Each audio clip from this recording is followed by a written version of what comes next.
L'enregistrement est en cours. Voilà, donc l'enregistrement a bien démarré. Voilà, donc je vais faire juste prendre 2 minutes pour présenter Alpes Solidaires pour ceux qui ne connaissent pas. Donc on a une structure qui a une vingtaine d'années et qui a pour objectif de favoriser la promotion de l'ESS en général, mais aussi l'interaction entre les acteurs à travers divers moyens, dont le site internet qui est assez connu pour ça, alpesolidaires.org, mais aussi quelques événements. Et donc dans ce cadre-là, on a décidé effectivement de remettre au goût du jour les webinaires que l'on faisait en 2021. On avait initié surtout pendant la période Covid et qui avait rencontré un franc succès. Et donc le principe, c'était d'avoir 2 webinaires qui fonctionnaient en couple. Un premier qui était un peu le témoignage des acteurs sur un thème donné, et puis le deuxième webinaire, un mois plus tard, avec un chercheur ou une chercheuse, je ne sais pas si on dit chercheur ou chercheuse, chercheur ou chercheuse, mais peu importe, je dirais chercheuse, qui essayait de prendre un peu de la hauteur par rapport à ce qui avait été dit dans le précédent webinaire, en essayant d'y apporter aussi un peu de contenu un peu plus théorique, un peu plus conceptuel. Voilà, donc c'est ce qu'on essaye de relancer comme mécanique. Donc on a choisi pour commencer la coopération de territoire et surtout au prix de l'alimentation, parce que pour nous, la coopération de territoire est quelque chose de fondamental, et je pense qu'on fera d'autres webinaires qui en parleront. Voilà, donc voilà un peu pour la présentation de ce qu'on va faire. On arrêtera effectivement à 13h30. Participe effectivement à ce webinaire, et c'est là qu'on rentre dans le vif du sujet, 3 structures, donc Episol, Calisoli et Ladal. Donc Episol et Calisoli est représenté par Julie Baume-Gualino, qui est directrice d'Episol et en même temps coordinatrice de Calisoli. Et puis Ladal, qui est donc la sécurité sociale et l'alimentation, qui est représentée par sa coordinatrice, et qui est en même temps salarié de l'Union des mutuelles France-Savoie, qui donc pilote ce projet qui a été lancé par un AMI, un appel à manifestation d'intérêt de la ville de Grenoble.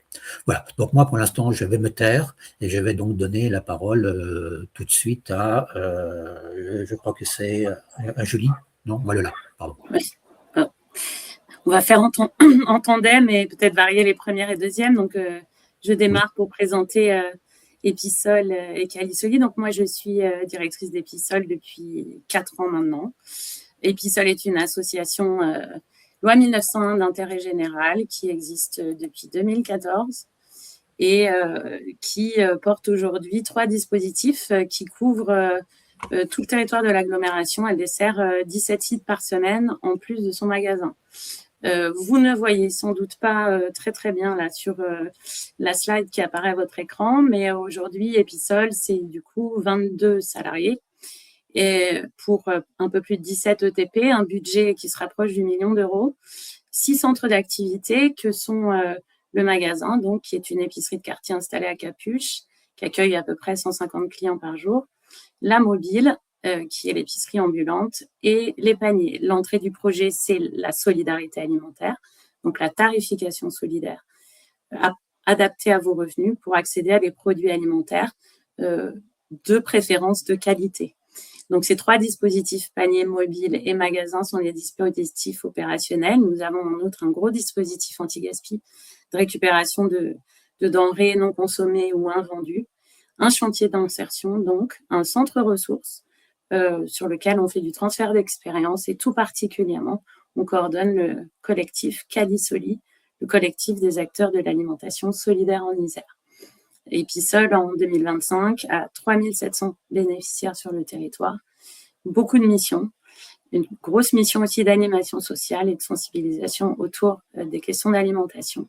Au titre de Calisoli, vous avez à l'écran, et vous l'aurez sans doute après en support, c'est un peu plus d'une quinzaine de structures, dont au local, les petites cantines, l'éléphant, la bonne pioche, qui sont rassemblées au sein de ce collectif qui existe depuis maintenant 4 ans, 5 ans même, avec la volonté de se fédérer, d'échanger régulièrement sur nos problématiques, de faire une veille de tout ce qui se passe un petit peu, de mutualiser tout ce qui va être logistique, approvisionnement, appel à projet, et d'être un interlocuteur solide par rapport aux partenaires et aux collectivités du territoire.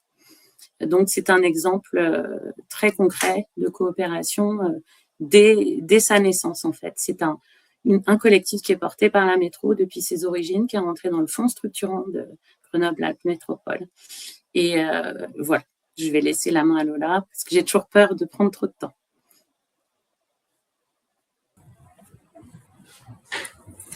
Merci Julie.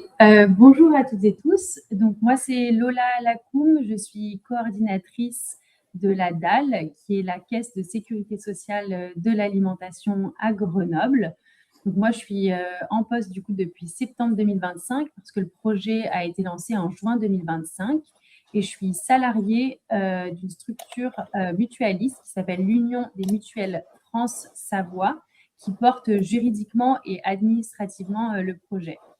Donc la DAL, c'est le nom qui a été choisi par les Grenoblois et les Grenobloises adhérentes au dispositif pour parler de la caisse alimentaire à Grenoble. C'est droit à l'alimentation locale et équitable. C'est une expérimentation du coup de caisse alimentaire qui est inspirée du projet de sécurité sociale de l'alimentation, qui est du coup un projet politique qui est plutôt porté à l'échelle nationale pour sortir l'alimentation des logiques de marché. Et en la DAL, son objectif, c'est vraiment de permettre aux Grenoblois et aux Grenobloises d'avoir accès à une alimentation de qualité, choisie, rémunératrice des producteurs et des productrices.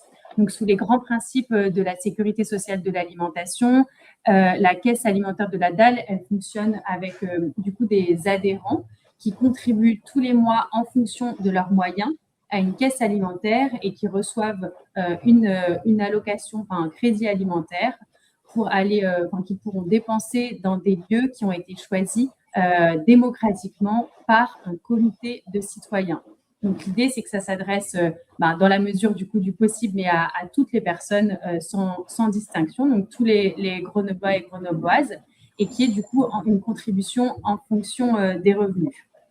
Et ça, c'est du coup le principe général de la caisse alimentaire. Après, pour vous donner un petit peu d'historique sur la genèse du projet à Grenoble, il y a une réflexion citoyenne qui a été animée par la ville de Grenoble en 2024 pour porter un projet autour de la sécurité sociale de l'alimentation, donc pour se faire rencontrer les différents acteurs et associations citoyennes intéressées par les projets de SSA. Et début 2025, la ville de Grenoble, du coup, a lancé un appel à manifestation d'intérêt sur lequel, du coup, s'est positionné un collectif de structures qu'on appelle aujourd'hui le comité de pilotage de la DAL et qui a répondu à cette AMI et qui a été sélectionné pour lancer un projet de caisse alimentaire en 2025.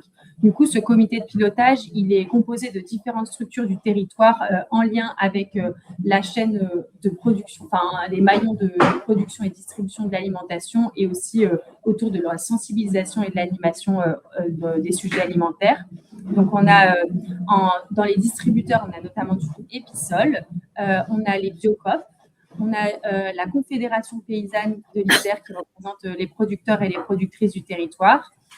Il y a du coup l'association Cultivons et le Bar Radi et Equitas qui travaille du coup sur tout le volet éducation populaire autour des enjeux d'alimentation et du coup l'Union des mutuelles France-Savoie qui porte juridiquement et administrativement le dispositif et qui vient apporter du coup sa compétence mutualiste et sa compétence en termes de gestion des flux de cotisation sur le projet. Donc, la caisse, elle s'est ouverte en juin 2025. Le parti pris à Grenoble, c'est que le comité de pilotage a proposé un prototype de caisse. Donc, c'est-à-dire que les adhérents directement ont pu cotiser en fonction de leurs moyens à la caisse et recevoir une allocation qu'ils ont dépensée dans des lieux qui ont été préconventionnés, donc proposés par le comité de pilotage pendant 6 mois sur l'année 2025. Parallèlement à ça, il y a un comité de citoyens. Donc ça, c'est vraiment le poumon démocratique de la caisse qui s'est formé. Donc, c'est des adhérents qui décident de s'impliquer dans la gestion de la caisse. Et pendant les 6 premiers mois en 2025, ont expérimenté et testé le fonctionnement de la caisse, se sont formés autour des enjeux de l'agriculture, de l'alimentation, rencontré des producteurs et des productrices, mais aussi autour de la démocratie participative pour être en mesure, du coup, de prendre des décisions à partir de début 2026 sur le fonctionnement de la caisse et, du coup, notamment sur les lieux conventionnés. Donc, depuis 2026, ils ont établi leur propre charte de conventionnement et c'est le comité citoyen qui choisit quels lieux vont être conventionnés et faire partie du dispositif, ainsi que du coup le modèle de contribution qui travaille du coup en parallèle avec le comité de pilotage. Donc aujourd'hui, la DAL, ça représente 150 foyers adhérents, donc à peu près 350 personnes qui sont du coup touchées par le dispositif. Et c'est un budget du coup qui est autour de 350 000 euros chaque année avec le fonctionnement et la distribution des crédits alimentaires.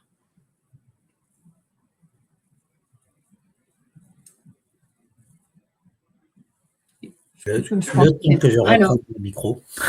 Ouais, pour la suite. Du coup, avec voilà, pour la suite. Oui, c'est bon. Donc, voilà. Avec Lola, du coup, je vous laisse intervenir. Oui, simplement pour dire effectivement que là, voilà, ma présentation est faite. Ben voilà, vous êtes sur l'intégration des habitants. Je pense que c'est un point extrêmement important de savoir, puisqu'on est dans la coopération de territoire. Commençons déjà effectivement par l'intégration, je dirais, des citoyens. Après, on parlera sans doute de l'intégration des structures et des organisations, mais au moins déjà commençons par le citoyen, parce que dans l'OSS, c'est quand même important que les citoyens soient impliqués. Je vous laisse la parole. Tout à fait. Du coup, on a choisi avec Lola de vous présenter plusieurs axes de coopération. Quoi qu'il en soit, ces coopérations correspondent à l'ancrage territorial de nos structures qui, en fait, vivons par leur coopération sur le territoire de plein de manières possibles. Et donc, en effet, en première entrée, on voulait parler de la participation et de l'intégration des habitants à nos projets, à leur évolution et concrètement à leurs actions sur le terrain. À Epissol, donc en fait, je vais souvent parler du cas d'Epissol et parfois le mettre en lien avec Alisoli. Je parle voilà, un peu des deux, mais en faisant des allers-retours, puisque c'est pas évidemment simple pour moi d'être à deux têtes. Mais donc l'entrée première et Epissol sur la participation habitante, c'est le bénévolat qui est absolument essentiel au fonctionnement de l'association. Et c'est le cas, je vais dire, une bonne majorité des structures du réseau Alisoli. La participation des habitantes, elle est au cœur de tous les projets des acteurs du collectif. À Epissol, concrètement, le bénévolat, c'est plus de 6 ETP en 2025. Donc, je ne sais pas si on se rend bien compte. Avec un nombre de missions hyper variées, du plus opérationnel au plus stratégique avec la gouvernance. Et sans cette participation, Epissol ne pourrait pas tourner aussi bien opérationnellement que dans son organisation interne. On a des associations ou structures au sein de Calisoli qui ne fonctionnent qu'avec des bénévoles et dont la survie, même d'essence, par essence, et en lien, voilà. Et donc, de fait, la participation habitante est un pied d'entrée pour nos structures et même un mode de fonctionnement. Par ailleurs, à Epissol et tout autant à Calisoli, on travaille sur des sujets de plaidoyer depuis des années, en considérant comme un peu haut-parleur des injustices alimentaires.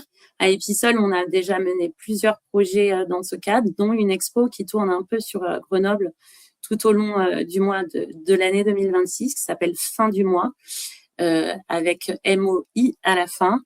Et en fait, avec Calisoli, on a posé un plaidoyer sur les questions de justice, solidarité et transition alimentaire. Et il est important pour que ces plaidoyers soient réalistes, de recueillir régulièrement la participation des personnes concernées pour alimenter ce plaidoyer. Donc, il y a un lien d'office qui se fait sur à ce niveau aussi de réflexion qui, à terme, doit aboutir à un changement des politiques publiques ou en tout cas une prise de conscience des pouvoirs publics. Ce sont des projets, par ailleurs, qui sont en mixité pour la plupart d'entre nous et qui travaillent sur le bien vivre ensemble. Donc, l'entrée habitante, elle est évidente sur tout un tas d'animations qu'on crée et qu'on fait au sein du collectif, tout autant qu'au sein d'Epissol, avec des diversités de générations, de cultures, de parcours et une dimension d'accueil qui est fondamentale. Et enfin, l'intégration des habitantes, elle est clairement sur plein de questions alimentaires. Vous avez pu voir, et c'est aussi pour ça qu'on est là aujourd'hui, la question alimentaire, elle est souvent au centre de ce qui se passe à Grenoble. Il y a encore eu un grand banquet citoyen un samedi dernier, qui était une réussite d'après ce qu'on m'a dit. Et du coup, avec le tissu associatif, les collectivités locales, on participe à plein d'événements sur le territoire où on met en valeur un peu tout ce qui se passe auprès d'habitants qui participent à nos projets et qui participent à ces animations. Je te laisse la parole. Merci.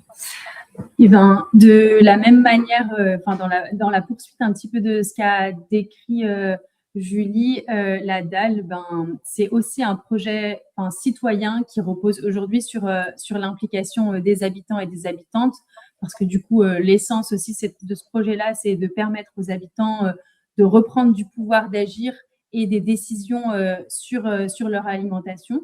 Et pour ça, du coup, le projet, il s'est structuré avec différents espaces démocratiques qui ont été créés. Donc, l'idée, c'est que tous les adhérents qui cotisent et qui participent à la caisse, de près ou de loin, puissent donner leur avis, participer à des événements, des formations. On tient des permanences tous les mercredis, justement, pour créer de l'échange, prendre du retour d'expérience sur le fonctionnement de la caisse, répondre à leurs questions et partager aussi sur leur expérience d'aller faire leurs courses dans des nouveaux lieux de distribution, rencontrer les producteurs et les productrices, etc.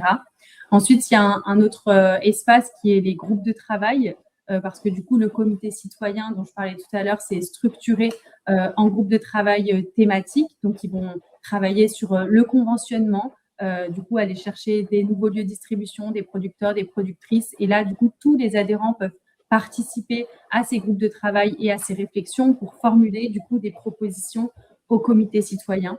Et du coup, le comité citoyen qui joue du coup un rôle central et du coup qui a aussi un rôle décisionnel dans le fonctionnement de la caisse. Son rôle, c'est vraiment de prendre des décisions collectivement sur le fonctionnement, notamment du coup sur la convention, le conventionnement et le choix des nouveaux lieux et sur le système du coup de contribution dans la caisse.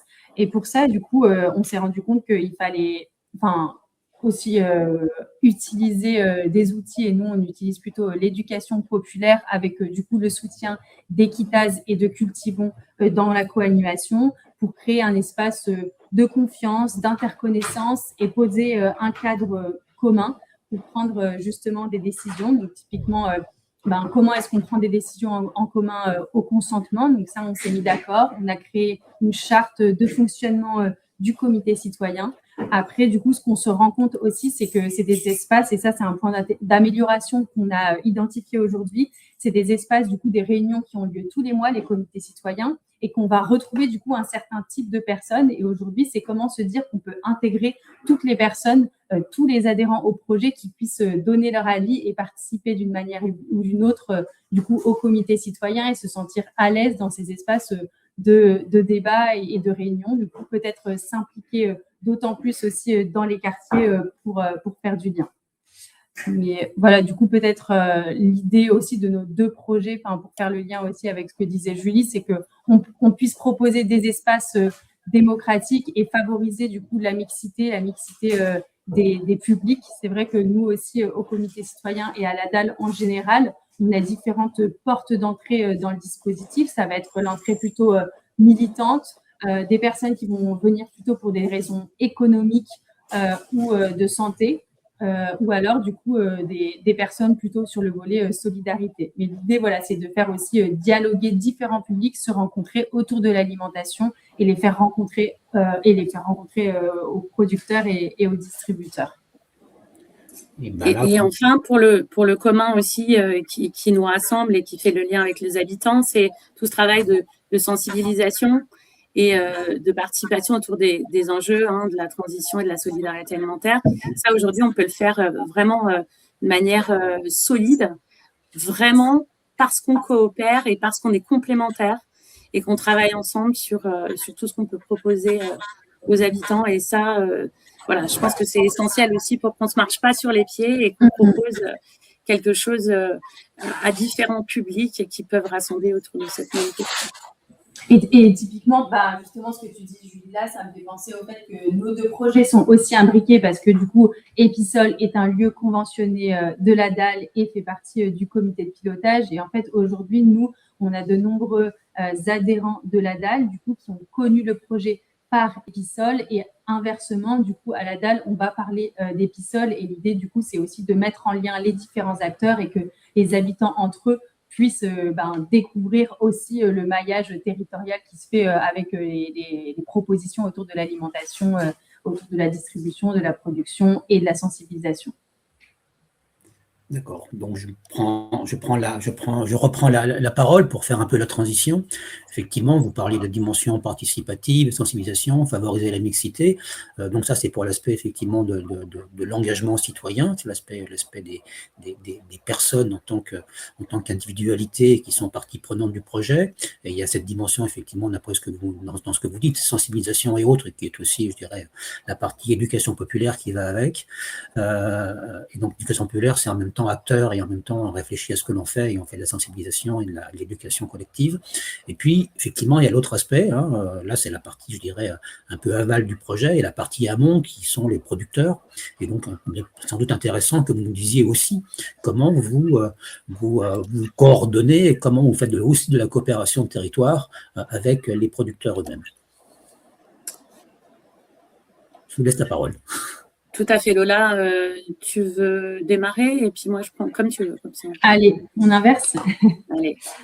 Ok. Et du coup, comme je te disais, la dalle, l'idée c'est vraiment de favoriser l'accès à une alimentation de qualité choisie, mais aussi du coup qu'il soit en soutien des producteurs et des productrices. Donc ça fait partie de notre cœur du projet et par cela, l'idée c'est aussi de vraiment recréer du lien entre les habitants, les citoyens et les producteurs, agriculteurs pour comprendre aussi leurs enjeux, ce qui se passe de ce côté-là et reconnecter en fait l'alimentation parce que c'est vrai qu'aujourd'hui, avec l'essor de l'agro-industrie, en fait, on est complètement déconnecté parfois de ce que l'on mange.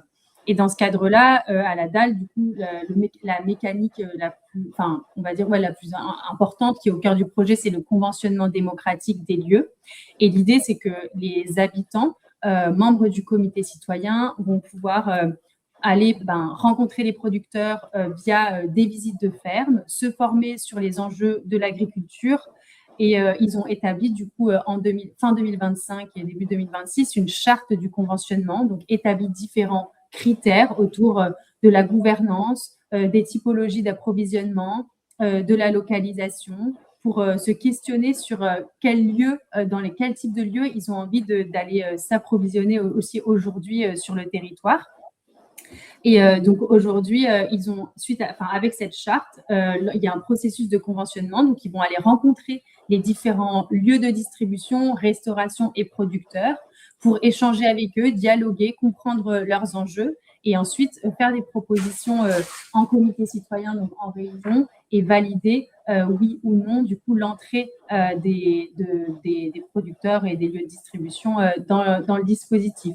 Donc, il y a un réel dialogue qui est mis en place et du coup, avec la participation aussi de la Confédération paysanne de l'Isère au projet, c'est vrai que du coup, on a la possibilité d'avoir d'autant plus de dialogue et les visites de ferme avec les producteurs.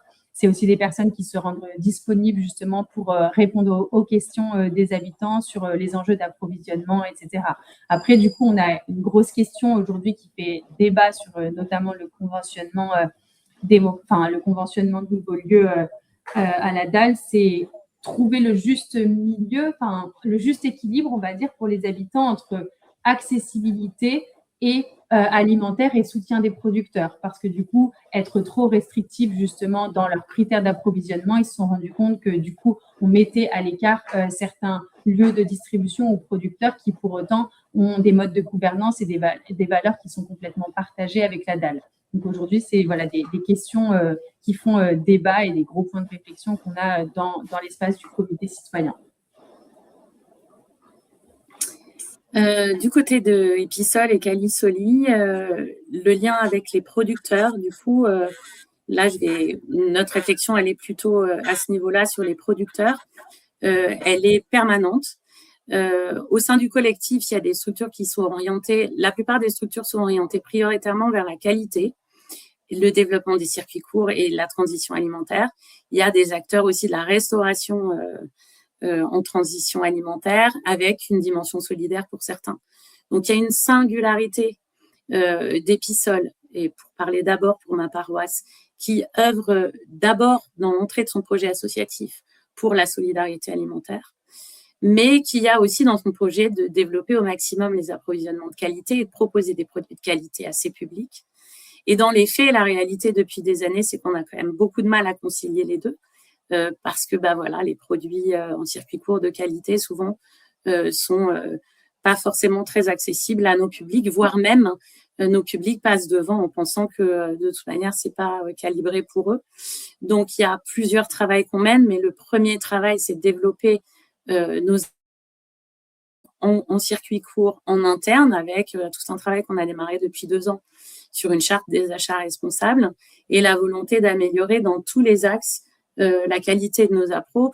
Quand je parle d'appro, c'est aussi de l'anti-gaspi parce que, par exemple, on abandonne la grande distribution pour travailler plutôt avec la restauration collective de qualité. Mais au niveau des liens directs avec les producteurs, on avance tout doucement au sein de l'épicerie, quand même pour arriver à 25 ou 30% de nos approvisionnements qui sont au circuit court et en relation directe avec les producteurs du territoire. Et surtout, on a la grosse réussite d'avoir obtenu une totale qualité et accessibilité avec le dispositif des paniers solidaires, qui est donc un format d'AMAP, mais travaillé en 4 tranches de solidarité, qu'on redistribue en très, très grande majorité sur des tranches 3 et tranches 4, c'est-à-dire à 4,50 pour un panier qui vaut 11 € en prix producteur. Et on est arrivé à ça, mais avec de gros efforts de couches de subventionnement. La réalité, c'est aussi ça aujourd'hui. Au sein du collectif, pour conclure sur ce sujet-là, il y a une volonté là très forte et qui commence vraiment à se concrétiser, de mutualiser nos appros en circuit court et de créer en lien potentiellement aussi avec la ville une plateforme avec les producteurs et qui voilà, on s'est rendu compte à Episol plus directement. Et de toute manière, c'est des impulsions qui viennent un peu de partout. Mais nous, en cherchant des appros sur les paniers, on a ouvert le lien avec le PAIT.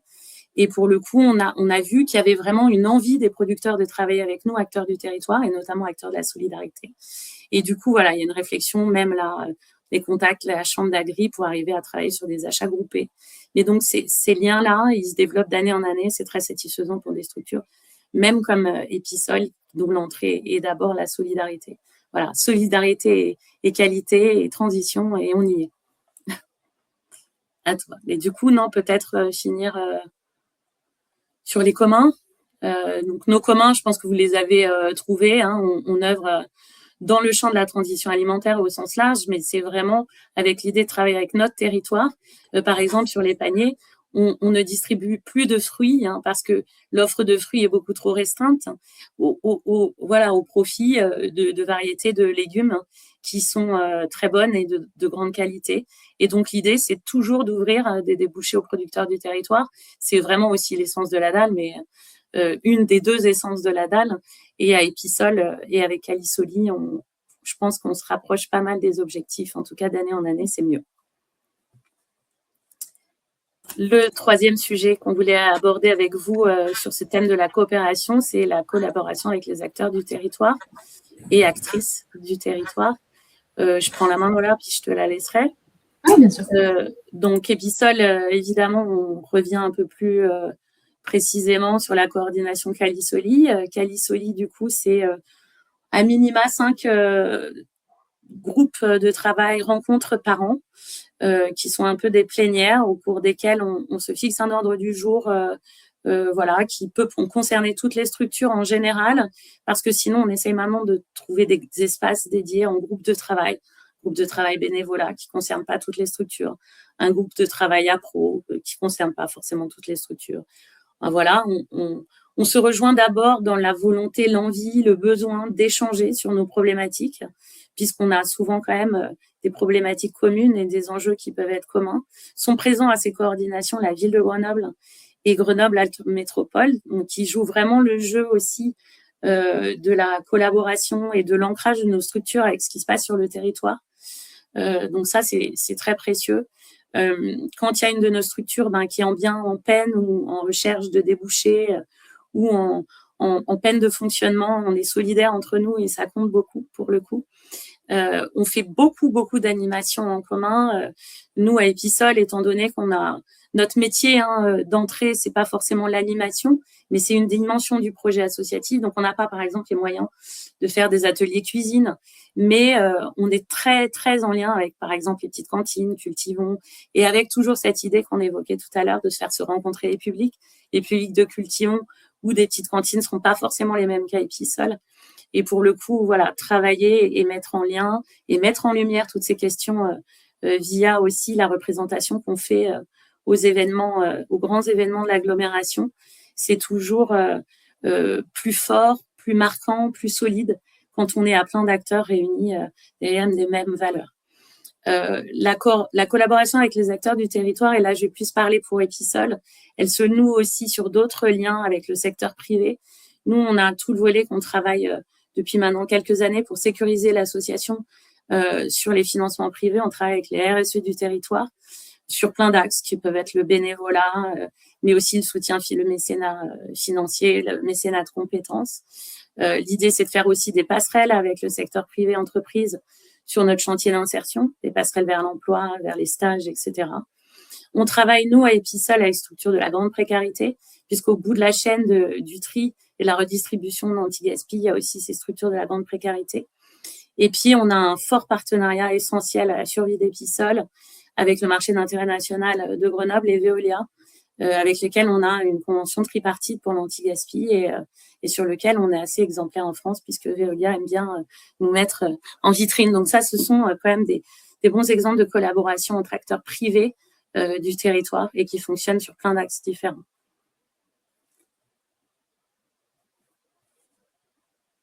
À toi, Laura. Tape ton micro. Merci. Donc, pour faire le lien peut-être avec Julie sur la collaboration des actrices du territoire, la DAL déjà a récemment rejoint Calisoli, donc on a à peine 1 an d'existence. Donc voilà, ça c'était aussi pour nous important de s'inscrire aussi du coup dans ce réseau de collaboration et de coopération sur le territoire. Et après, du coup, par essence, le projet, du coup, est issu d'un comité de pilotage. Donc, je vous ai parlé tout à l'heure, du coup, ce COPIL qui se réunit tous les mois avec, du coup, différents acteurs du paysage alimentaire, donc que ce soit sur le volet production, distribution, animation, sensibilisation, et aussi maintenant, aujourd'hui, le comité citoyen est représenté dans cette instance.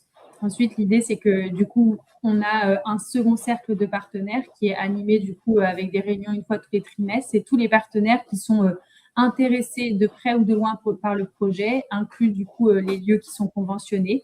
L'idée du coup, c'est de prendre du temps ensemble pour faire un point d'actu sur le projet de la DAL, mais aussi voir quels liens on pourrait tisser ensemble, notamment sur des projets particuliers. Donc aujourd'hui, là, après 1 an d'existence, on a eu peu de temps d'espace en tout cas pour exploiter ça, mais l'idée ce serait d'être plus présent aussi sur les territoires, dans les secteurs en fait, différents secteurs de la ville.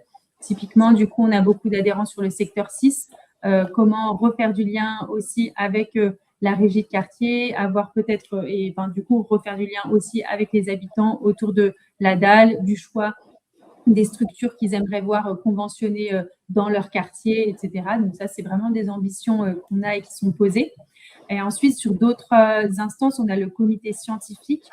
Aujourd'hui, du coup, on a un groupe, un espace qui est composé par des chercheurs et des chercheuses, principalement en sciences sociales, pour justement évaluer l'impact de la caisse sur le territoire. Parce qu'en fait, l'impact de la caisse, il ne se mesure pas juste en termes de nombre d'adhérents qui participent au projet et qui reçoivent un crédit alimentaire. C'est bien pouvoir mesurer déjà le pouvoir d'agir et les enjeux autour de la démocratie participative et des discussions autour de l'alimentation sur les territoires, mais aussi mesurer l'impact que ça va avoir sur les différents partenaires et notamment les lieux conventionnés. Donc l'idée, voilà, c'est vraiment qu'on soit accompagné par des chercheuses pour analyser l'impact de cette expérimentation sur le territoire. Et ça fait le lien avec le comité de liaison parce que du coup, la ville est aussi partie prenante du comité scientifique et du coup, on a un comité de liaison. Donc, c'est un espace d'échange avec la ville de Grenoble qui soutient le projet pour du coup améliorer et faire évoluer du coup notre coopération, notre partenariat pour voir, aujourd'hui, on a vraiment un soutien plus financier de la ville. Ils nous mettent à disposition des locaux, mais après, du coup, c'est de voir comment ils pourraient s'imbriquer dans le volet recherche et nous mettre en lien avec les différents acteurs du territoire.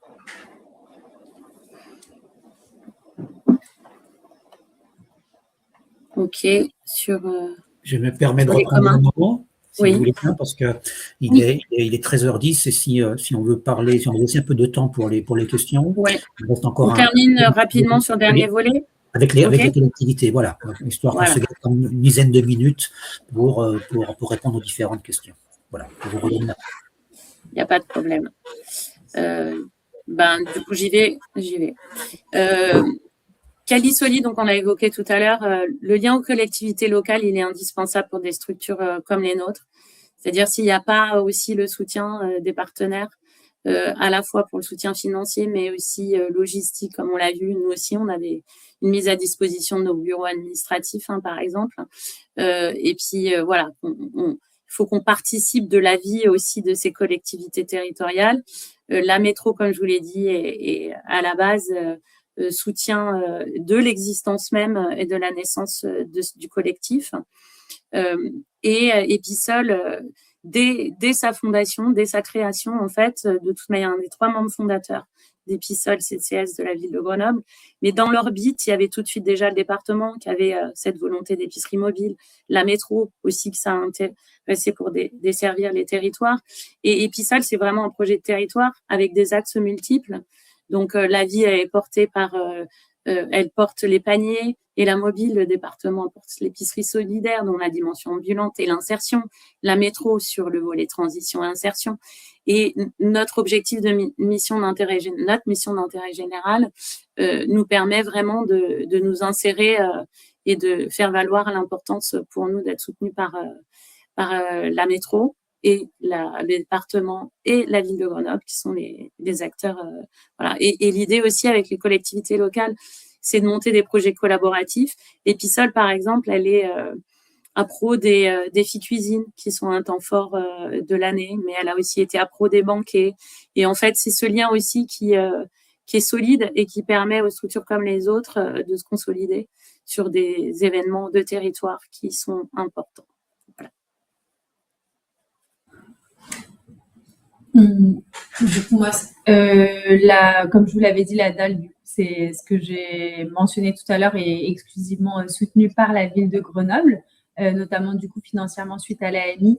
Après un soutien assez fort et qu'on a envie notamment de développer autour du coup de la recherche et le comité scientifique et après un apport plus technique sur les locaux. L'idée, c'est qu'avec la ville de Grenoble, on est vraiment une relation de coopération, de mise en lien avec les différents acteurs du territoire. Aujourd'hui, on se rend compte que c'est aussi particulier et il faut trouver un rythme de croisière, de travailler avec une collectivité qui est du coup, pour le coup, nous, très en soutien du projet de la DAL. Mais à la fois, on a un projet du coup de démocratie participative et du coup des enjeux de temporalité qui sont parfois différents. C'est vrai que du coup, la prise de décision par les habitants du comité citoyen, ça prend beaucoup de temps et c'est ça sur lequel nous, il faut qu'on arrive vraiment à s'accorder et à coopérer et à même communiquer avec la ville de Grenoble.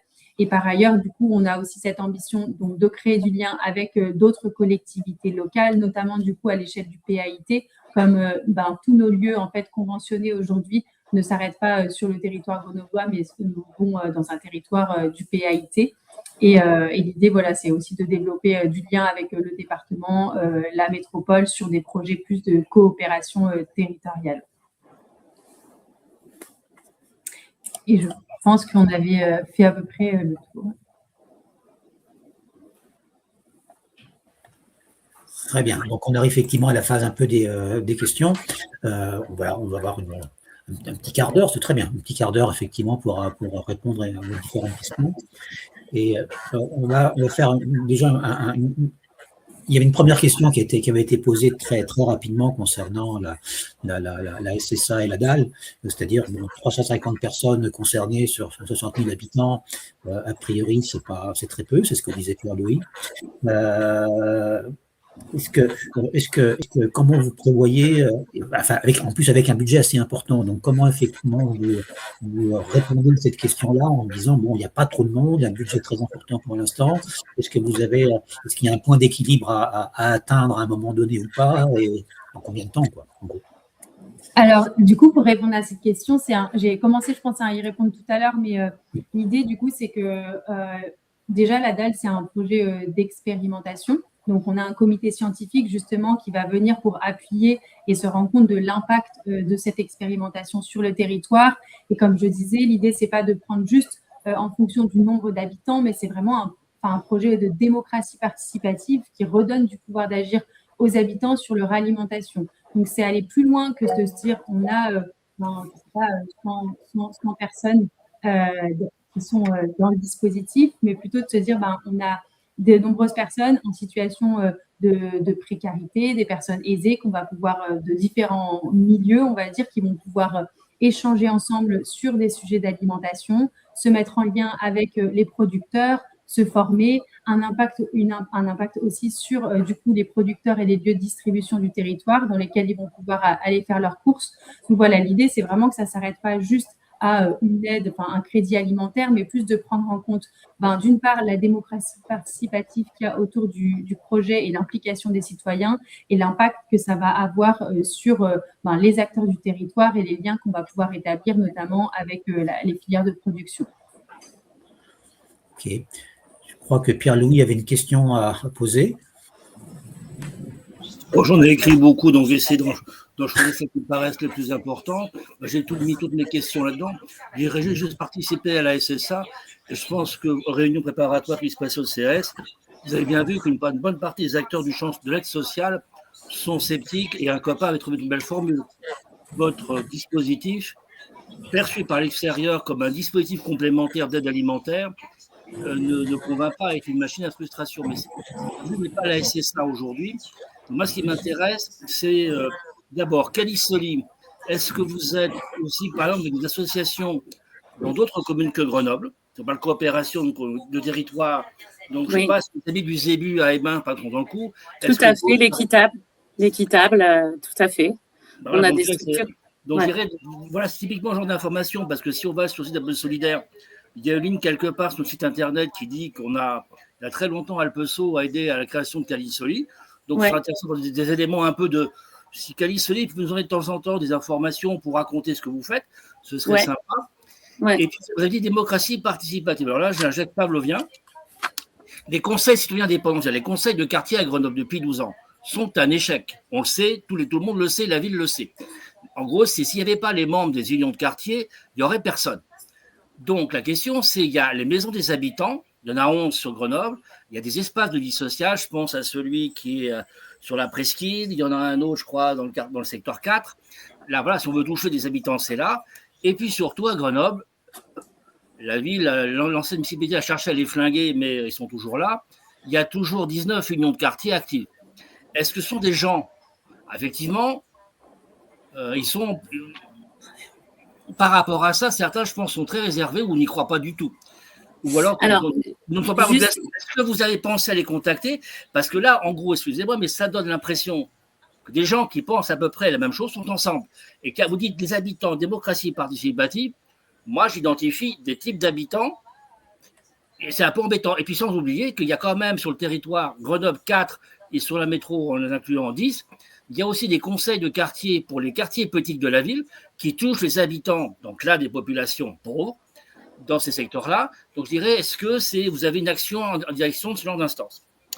Voilà. Alors, juste rapidement, moi, et puis après, je laisserai la main à Lola, qui, je sais, a des choses à dire sur ce sujet. À Épisol, nous, on est sur toutes les MDH. Et la mobile, elle se déplace devant les MDH, en lien avec les structures de proximité, ça, c'est sûr. Et ce que je sais, c'est que depuis l'origine, parce que moi, je suis dans la réflexion SSA, Épisol y est depuis le début, c'est notre métier, la solidarité alimentaire, et que ça faisait sens. L'Union de quartier Villeneuve était présente et est toujours, enfin, Lola, je te laisse la main, mais je crois qu'elle est toujours dans la réflexion associée, mais pas, en effet, toutes les maisons de quartier. Toutes les unions, pardon, de quartier. Et oui, tout à fait. Du coup, globalement, nous, on travaille plus aujourd'hui du coup avec la régie de quartier de Villeneuve qui fait partie du second cercle de partenaires. Et c'est ce que je disais tout à l'heure. L'idée, c'est bien du coup d'avoir un ancrage plus territorial dans les quartiers. Mais le projet aujourd'hui a à peine 1 an. Et du coup, la proposition dans un premier temps, c'était vraiment d'animer ce comité citoyen, d'avoir du coup un espace avec une cinquantaine de personnes qui sont intéressées pour échanger ensemble autour du projet. Et après, du coup, de s'impliquer plus peut-être avec des ambassadeurs dans les quartiers. Mais ça, c'est du coup dans la seconde partie de la réflexion qu'aujourd'hui, on n'a pas pu mettre en œuvre. Mais du coup, on a un espace plutôt d'expérimentation et un vivier qu'on a envie de voir avec le secteur 6 et la régie de quartier Villeneuve qui est déjà bien impliquée dans le projet. Il y a une question de Camille qui est intéressante, je vous la lis. Donc, vous avez cité le projet de démarchandisation qui fonde la SSA. Comment la DAL se situe par rapport à cette ambition anticapitaliste? Et plus généralement, qu'est-ce qui fonde votre inscription dans ce mouvement? Et je crois que c'est important, sans doute, d'essayer d'y répondre. Alors, c'est adressé, en fait, Camille, peut-être si elle est là, c'est adressé à la DAL. À la DAL. Ok. Alors du coup, le projet de la DAL de sécurité sociale de l'alimentation, aujourd'hui, on n'est pas membre du collectif national. Du coup, il y a une demande qui a été formulée justement pour que les retours d'expérimentation après ces 1 an d'expérience puissent être partagés et venir du coup appuyer un plaidoyer politique plutôt à l'échelle nationale. Aujourd'hui, on a du coup un soutien de la ville et sur le côté plutôt anticapitaliste, il n'y a pas un positionnement fort parce que l'idée, c'est aussi de pouvoir accueillir tous les types d'adhérents et de citoyens à Grenoble, du coup avec un projet d'universalité et du coup de ne pas forcément avoir un affichage politique spécifiquement marqué sur le projet grenoblois. D'accord. Ok. On pourrait aussi peut-être poser la même question un peu à Julie, hein, même si ce n'est pas forcément adressé à Julie. Est-ce que vous êtes dans une logique, je dirais, de démarchandisation ou pas? Dans le sens politique du terme, hein, c'est-à-dire faire en sorte… Mais en fait, il faudrait me préciser plus clairement. En fait, nous, on est dans notre logique d'accessibilité en qualité au maximum. Le principe d'entrée d'Episol, c'est surtout la dignité des personnes et le choix. Donc là, il faudrait que j'ai plus de détails sur qu'est-ce que… Voilà, après, nous, on est militants, à Episol, on me répète, c'est la gouvernance, on est militants mais apolitiques. Alors bon, est-ce que vraiment on peut faire la différence? Je suis pas convaincue. Dans les faits, notre ambition à nous, à Episol, elle est surtout de concilier accessibilité, dignité et choix. Et transition alimentaire, ça fait déjà beaucoup de choses à concilier. Oui. Je ne sais pas s'il y a des questions qui se… Sinon, je continue à en poser. Bon. Je peux en poser une qui va un peu dans le prolongement pas forcément de démarchandisation, mais enfin de critique un peu du modèle capitaliste. Donc la question, c'était comment vous sélectionnez les producteurs. Voilà. Est-ce que les producteurs, ce sont des structures qui sont des structures de l'ESS et qui se revendiquent? Est-ce que ce sont des structures plus privées mais qui font de la production responsable? Ou alors, effectivement, ça ne vous pose aucun problème, effectivement, de travailler aussi avec la grande distribution, c'est le cas quand vous récupérez les invendus, mais est-ce que vous servez chez n'importe quel producteur, n'importe quelle structure pour vous qu'elle vende des produits et qu'ils soient cohérents pour vous? Il y a vraiment 2 questions. Il y a Episol et la DAL, c'est vraiment très différent. Oui. Nous, au niveau des appros à Episol, c'est vraiment varié, comme je le disais tout à l'heure. L'anti-gaspi, l'avantage, c'est comme on est opérateur du mine, on a énormément de produits qui viennent de Manger Bio Isère, par exemple, et qu'on peut redistribuer en hyper-accessibilité. Après, on a aussi besoin de pouvoir… On ne peut pas tout mettre en accessibilité qualité, donc on a besoin aussi de passer par des filières grossistes. On a la chance de pouvoir travailler avec des filières de réseau, de la solidarité, des épiceries solidaires qui vont nous permettre des produits, par exemple les produits Marcal qu'on va avoir à des prix privilégiés parce qu'on est dans le réseau GESRA-UGES. Voilà. Mais nous, on a Alors, dans le cadre de la SSA, et là, Lola vous en parlez, on ne peut proposer qu'une partie de nos produits, puisqu'évidemment, c'est dans l'ADN de la SSA d'avoir des produits, uniquement des produits. Et là, en l'occurrence, je crois que c'est pour l'instant bio qui a été sélectionné globalement. Oui, pour le coup, du coup, la SSA, la DAL, en tout cas, il y a une charte de conventionnement qui a été établie par les habitants et les habitantes avec différents critères, notamment du coup autour de la gouvernance, plutôt du coup une gouvernance partagée, de prendre en compte aussi le bien-être des salariés. Donc là, il y a une sorte d'enquête, de dialogue qui est menée avec les structures autour de ça. Et ensuite, sur le volet approvisionnement, ce qui a été décidé aujourd'hui, c'est d'aller plutôt vers des approvisionnements labellisés, avec des produits labellisés en agriculture biologique ou avec d'autres types de labels qui vont être du coup plutôt nature et progrès ou Déméter. Après, du coup, c'est les questions qui sont posées actuellement par le comité citoyen, qui est est-ce que c'est pas trop restrictif et comment est-ce qu'on peut trouver du coup parfois s'ouvrir à d'autres filières et ouvrir un petit peu l'accessibilité alimentaire sans pour autant aller du coup soutenir des projets sur lesquels on n'est pas d'accord avec l'essence et les valeurs. Et évidemment, du coup, la grande distribution ne fait pas partie des projets qui correspondent aux valeurs et à l'essence d'un projet porté par la DAL.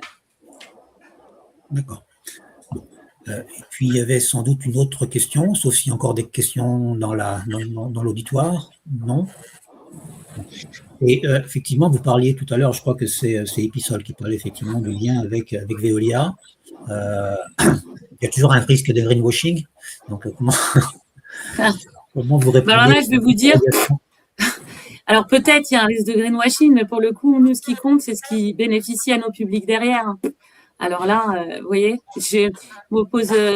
Après, il y a un cadre éthique dans lequel, qui est posé clairement par la gouvernance. On n'ira pas, par exemple, répondre à des appels à projets de la Fondation Carrefour, on est d'accord. Là, clairement, on a des limites posées. Mais Veolia, qui est l'opérateur des déchets du mine, là, pour le coup, le sens, il y est, quoi. Et la fondation Danone, non, nous, on n'y est pas encore. Ça pourrait être un sujet à mettre sur la table du cadre éthique de la gouvernance. Oui. Mais votre réponse est intéressante parce que du coup, effectivement, quand vous citez simplement Veolia comme ça dans l'absolu, ça interroge. Maintenant, effectivement, si Veolia est l'opérateur des déchets. L'opérateur des déchets, effectivement, ça comprend tout son sens. Donc, c'est vrai que cette précision-là avait quand même son importance. Tout à fait. Okay. Des questions encore parce qu'on arrive aux dernières minutes de la webinaire. Des coopérations, Calisoli, quelles actions vous comptez faire pour à un moment donné, on vous voit? En fait, vous êtes une sorte de coordination métropolitaine. Ouais. Une vingtaine de structures. Pour les associations d'habitants. Moi, à ce titre-là, je te conseille développement, donc j'ai participé il y a quelques années au moment d'écriture, d'élaboration du PIT. Donc, je me dis, c'est comment, à un moment donné, les habitants réalisent que tous ces lieux-là, un peu présents sur le territoire métropolitain, en fait, travaillent ensemble avec une sorte de... Là, je pense à la Fédération du patrimoine, la FAPI, pareil, qui fédère l'échelle départementale. Mais voilà, est-ce que, par exemple, au Forum des associations, vous êtes ensemble? Est-ce qu'il y a un rendez-vous annuel? Eh bien oui, on est à chaque fois au Forum des... En fait, on décide ensemble en coordo 2 ou 3 événements, gros événements par an, sur lesquels on va se positionner. Tous ensemble, il faut que ça soit raccord dans le réseau. Et on le fait depuis des années. Après, en général, là, il y a le Forum des associations, il y a, je ne sais plus quels sont les 2 autres. Mais en l'occurrence, à ces représentations, évidemment, on a participé, par exemple, au biennal, les villes en transition, où là, il y a une partie des collègues qui seront sur la fête des Tuiles, nous, Episol, il ne sera pas, mais dans ce cadre-là, en fait, on a une communication Episol, une communication Calisoli avec des fiches structures. Et en fait, on est en représentation tournante sur le long de cet événement. Donc là, au Forum des associations, il y aura un stand pour nos structures et on est dans un espace Calisoli. Par exemple, cette année, on a travaillé avec la ville justement en amont pour être dans un espace Calisoli et bien identifié comme structure à part entière, mais faisant partie de ce collectif.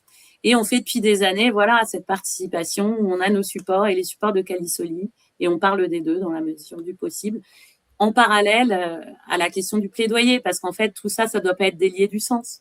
hein. Donc, l'idée, c'est de se dire, dans le cadre de ce plaidoyer, on est un certain nombre de structures à œuvrer sur le territoire et qui font des belles choses. Bon, on approche de la fin, on est même à la fin, il est a priori 13h30. Je me permets de partager mon écran, qui est la dernière information. S'il veut bien partager, voilà. Voilà, donc effectivement, pour simplement dire que, d'abord pour vous remercier effectivement de ces interventions-là. Je sens sans doute que vous avez vu le message d'Hervé qui n'a pas pris la parole, mais que je lis. Donc j'ai pris 4 pages de notes. J'ai donc un bon matériau pour faire des rebonds plus théoriques, entre guillemets, début juillet. Et donc voilà, et qui ne soient pas des rebonds qui ne soient pas hors sol. Donc je pense qu'il va y avoir de la matière, effectivement, de quoi aller plus loin sur cette logique, effectivement, de coopération de territoire. Oui, pardon. Vous pourriez éventuellement nous transmettre les éléments si jamais on ne peut pas être là. Je pense que pour Lola, comme pour moi, ça peut être intéressant d'avoir les réflexions de monsieur le professeur. Bien entendu, voilà. Et donc, du coup, de nouveau, on remercie tout le monde. Le second webinaire aura bien lieu le mercredi 1er juillet de 12h30 à 13h30 avec Hervé, qui va effectivement nous faire sans doute quelque chose de très intéressant directement par rapport à tout ce que vous venez de dire, pour essayer de prendre un peu de hauteur. Voilà. Je pense que nous sommes parfaitement à l'heure, hein, je suis désolé, qu'on interrompt. Et donc, je vous dis à bientôt effectivement sur nos lignes, donc au mois prochain. Merci. Merci, bonne journée. Au revoir. Bonne journée. Au revoir.